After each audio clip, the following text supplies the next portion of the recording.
Hi, I'm Lydia. Welcome to the Weekly Bowl. Here's this week's update.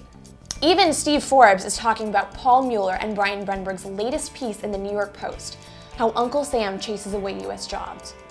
And the theme of this year's Red and Green affair is Mad Men, A Corporate Christmas.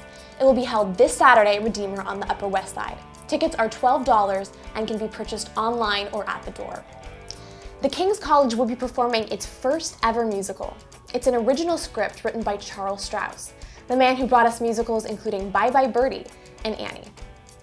Former Empire State Tribune writer and editor Carly Hoyland just published an article on sexuality and dignity in the Oxford student paper. This past Wednesday, the 78-foot Rockefeller Christmas tree was lit for the 83rd time in New York City history. Performers included Andre Bocelli, the band Perry, Mary J. Blige, and Carly Rae Jepsen. Make sure to head up to Rockefeller Center for a great study break. Don't forget, next week the class schedule is changed. Both Monday and Tuesday will be a Monday class schedule, and Wednesday will be a Friday schedule. We'll then have one reading day before finals begin on Friday. I sat down with Professor Laconte to discuss his new book.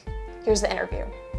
The book tries to explore how the furnace experience of combat in the First World War influenced the literary imagination of Tolkien and Lewis in their great epic works, The Chronicles of Narnia and The Lord of the Rings. Not only in the little ways, in the ways they described combat, for example, scenes of horror and suffering. I think they drew on their own actual memories of combat, but I think also in the great themes of good and evil. And heroism and sacrifice. All of that is reflected in their works. I think all of that at some level can be traced back to the searing experience of combat on the Western Front that these two men experienced. It's an amazing story. It helps to be in the classroom having to teach about the First World War and then learning how devastating that war really was for a whole generation of men and women. And I think until I understood that, having to teach the First World War in foreign policy and Western civ, until I understood that, I would not have appreciated how, what's the word I want here, how life-changing and transformative that war must have been for those two men. If it was for a whole generation, well, it had to be for Tolkien and Lewis. They were in the trenches there on the Western Front for the better part of 6 months, under fire. I wrote this with the millennial audience in mind, having a sense that, you guys know something about the Second World War, Band of Brothers, less and less about the First World War. I know you guys, just like me, love Tolkien and Lewis.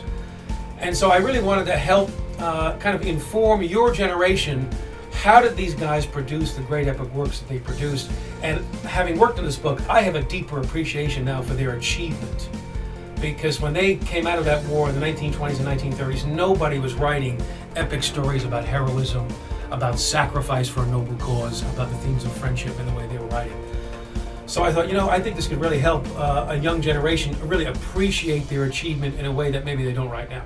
Josh Sampson has the latest sports update. Find out what basketball captain Tyler Hinsley has to say about this year's season so far.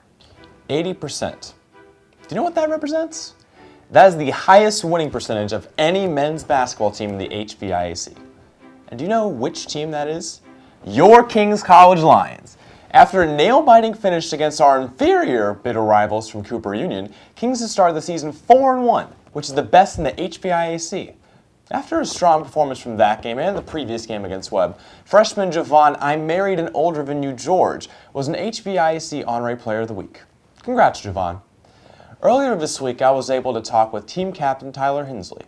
During our conversation, Tyler stated that he is, quote, very proud of all the guys this season. He continued on to say that this is the best start to a season I've seen in men's basketball at Kings over the course of my 4 years here. Our chemistry is clicking, and we're producing some exciting basketball. Now, if that doesn't inspire you to go out and watch the team play, then I don't know what will. The next game is on Saturday, December 5th. So go out, support your college, your team, and your brothers as they continue on their record-breaking season. This year, Num Pang has brought their famous Cambodian-style sandwich shop into the financial district. Their new location opened up in October and can be found at 75 Broad Street. Esther Lee stopped by to check it out. We are going to Num Pang Sandwich Shop, which just opened down in Stone Street, which is very close to the King's College. There it is, Num Pang in the flesh.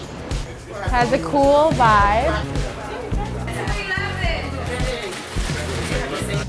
Come on everybody, let's go eat. Let's see how it looks. All right, so it's made with some slow roasted pork. There's some pickled carrots, cilantro, and I think they put their house sauce and some cucumbers.